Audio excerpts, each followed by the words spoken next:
एक उपाय हम आपको बता दें, आजकल सबकी एक बड़ी समस्या है,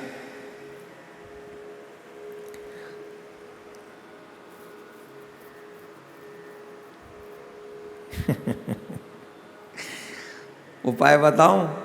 अभी तो पत्नी पति से वियोग करवा रहा था, अब आपको एक साथ रहने का उपाय बता रहा हूं। जितने भी धर्मपरायण पति पत्नी हैं, आपके बीच में कभी लड़ाई न हो, ऐसा छोटा छोटा एक दो प्रयोग कर लीजिए। सुनेंगे कि नहीं सुनाऊं? जिन पति पत्नी में आपस में बीच में कभी कभी झगड़ा होता है वो सुने, जिनमें छोटी छोटी लड़ाइयाँ होती हैं वो सुने, जिनमें एक दूसरे की बात को सुनने की क्षमता नहीं होती है वो सुने। जो चाहते हैं हमारा संबंध बड़ा अच्छा सा बना रहे, पति पत्नी जो चाहते हैं अच्छा संबंध बना रहे, वो एक दो उपाय बता रहा हूँ, बड़े ध्यान से सुने और कम से कम ये उपाय 27 दिन तक लगातार करें।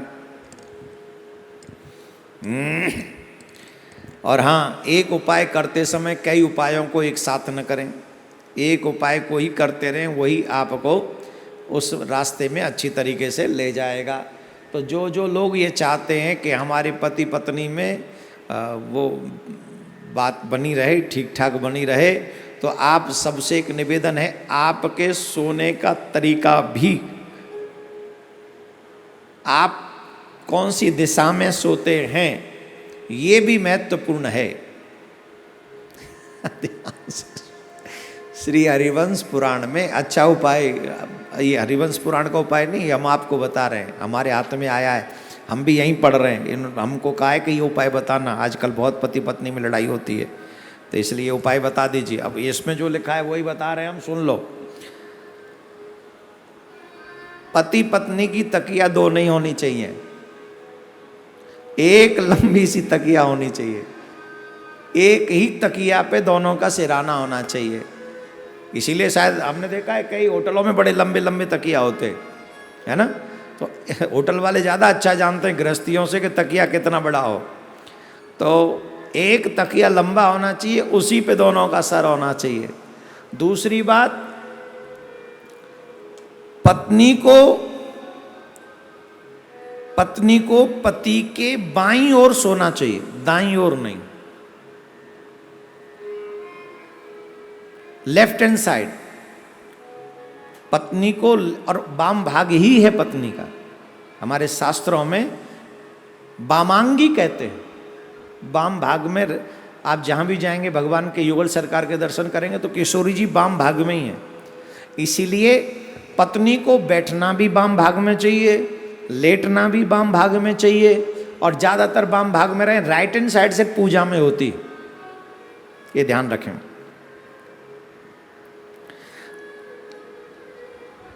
अलग अलग गद्दे और तकियाओं का प्रयोग न करें, ध्यान रखें। हाँ, तो डबल बेड पर तो एक ही गद्दा होता है, तकिया अलग अलग होती हैं, उनको थोड़ी सी सिलवा के लंबी कर लो। एक उपाय।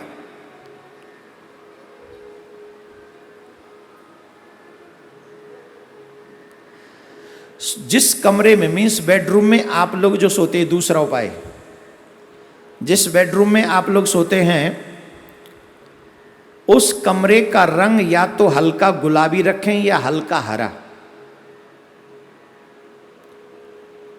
कभी भी शयन कक्ष में गाढ़े रंग का प्रयोग न करें। जो गहरे रंग होते हैं शयन कक्ष में गहरे रंग का प्रयोग न करें, गाढ़े रंग का प्रयोग न करें। या तो हल्का सा गुलाबी हो अथवा हल्का सा हरा होना चाहिए। पीले रंग या इससे मिलते जुलते रंगों का प्रयोग सोने के कमरे में कभी भी न करें। कौन से? पीले रंग या इससे मिलते जुलते रंग, जो पीले रंग से कहीं टच होते हों, थोड़े बहुत मिलते जुलते हों, ऐसे रंग का प्रयोग कभी भी बेडरूम में न करें। जिस रूम में आप सोते हैं उस रूम में ऐसा रंग नहीं होना चाहिए। तीसरा उपाय, शुक्रवार को पति पत्नी को एक साथ फूलों की खरीदारी करनी चाहिए। इस खरीदारी में केवल गुलाब या सफ़ेद फूल खरीदें और उन फूलों को सोने वाले कमरे में अपने बिस्तर के सिराने रखें। गुलाब के ही खरीदो, वही ज़्यादा अच्छे हैं, लाल लाल। कौन से दिन? शुक्रवार को। शुक्रवार मीन्स फ्राइडे, राइट? हाँ, फ्राइडे को खरीदें लाल फूल। लाल फूल सिराने रख के सोइए, पर वो लाल कांटे वाले नहीं होते, है ना? कांटेदार फूल नहीं रखने चाहिए घर में। ले आओ कांटे तोड़ ताड़ के, वैसे ही फूल ले आओ, तो वो अच्छा रहेगा। एक और अहम बात, ये चौथा उपाय और महत्वपूर्ण उपाय है। पति पत्नी को सोते समय पूर्व या दक्षिण की तरफ सिर करके सोना चाहिए। दिशा, ये बहुत महत्वपूर्ण है। कई लोग रॉन्ग दिशाओं में सर करके सोते हैं तो उनको सर की प्रॉब्लम बहुत हो जाती है। ये वास्तुशास्त्र ही नहीं कहता, हमारे शास्त्र भी कहते हैं आपको किस दिशा में मुंह करके सोना है, किस दिशा में मुंह करके। हमने आपको हरिवंश पुराण में ही बताया था, या उससे हरिवंश पुराण में ही बताया था किस दिशा में मुंह करके शौच इत्यादि त्यागना चाहिए। अभी 1-2 दिन पहले ही तो बताया आपको। तो यहां हर चीज का ध्यान है, तो इस बात का भी ध्यान रखिए कि पति पत्नी को या तो पूर्व दिशा में या दक्षिण दिशा की तरफ सर करके सोना चाहिए। पैरों की तरफ बहते हुए जल की बड़ी तस्वीर लगाएं।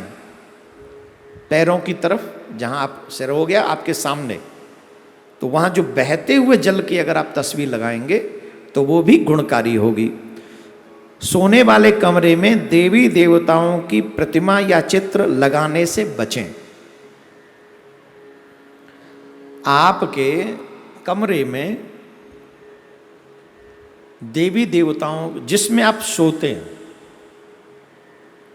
वहां देवी देवताओं का चित्र ना हो तो ज़्यादा अच्छा है। आप जानते होंगे वैसे तो भगवान समदर्शी हैं, समदृष्टा हैं, पर फिर भी शयन कक्ष में सो रहे हो जन, कैसे कैसे खर्राटे लोग हैं, तो वहाँ भगवान रहें वो ठीक नहीं। भगवान को छोड़, ऐसे आजकल तो मोबाइल में जब दर्शन करना हो तब कर लो, तो इसलिए वो उससे बचे। ये कुछ उपाय मुझे बताए गए, अभी और भी हैं उपाय तो, हाँ ये रहे, और 2 उपाय और हैं। बताऊं कि छोड़ूं? समय तो हो गया, बता दूं कि छोड़ दूं? हाँ, फ्री में मिल रहे हैं, कौन सी दक्षिणा देनी पड़ रही। आय हाय, ये बड़ा अच्छा उपाय, प्रत्येक पत्नी को पसंद आएगा। पत्नी तो कह रहे होंगे महाराज ये उपाय पहले नंबर पे रखना चाहिए था आपको, उपाय बड़ा अच्छा है। ये भी शुक्रवार वाले दिन हल्की सुगंध वाला परफ्यूम, इत्र पति को खरीदना चाहिए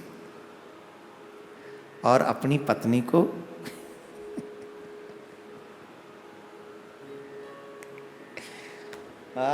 गिफ्ट करना चाहिए, और दोनों जाके ले आए तो ज़्यादा अच्छा है। और दोनों एक दूसरे उसी हल्की सुगंधी वाले परफ्यूम का प्रयोग करें, पति पत्नी दोनों मिलकर।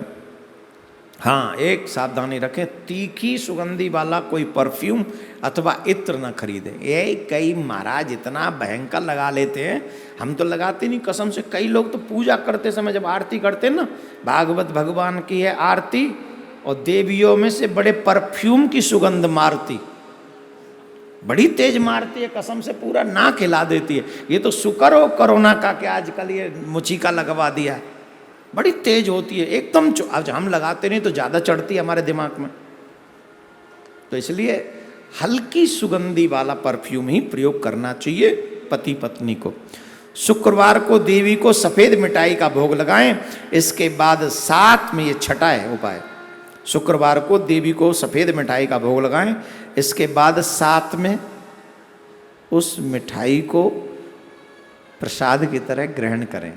पत्नी अपने हाथ से खिला दे पति को, और पति अपने हाथ से पत्नी को खिला दे, करवा चौथ समझकर। इन दिन खट्टी चीज़ों का सेवन न करें, ये छठा उपाय है। राधे राधे बोलना पड़ेगा, जोर से बोलना पड़ेगा। तो ये उपाय करवा चौथ के दिन मिल जाते तो ज़्यादा अच्छे थे, पर अब मिल गए, इनको अब प्रयोग में ले आना। जिन पति पत्नी के बीच में थोड़े से मतभेद रहते हैं उनको इसका प्रयोग करना चाहिए, और गृहस्थ सुरक्षित रहेगा तो भक्ति भी अच्छी होती रहेगी। इसके लिए भी ये उपाय हमने बताए हैं। राधे राधे बोलना पड़ेगा, जोर से बोलना पड़ेगा।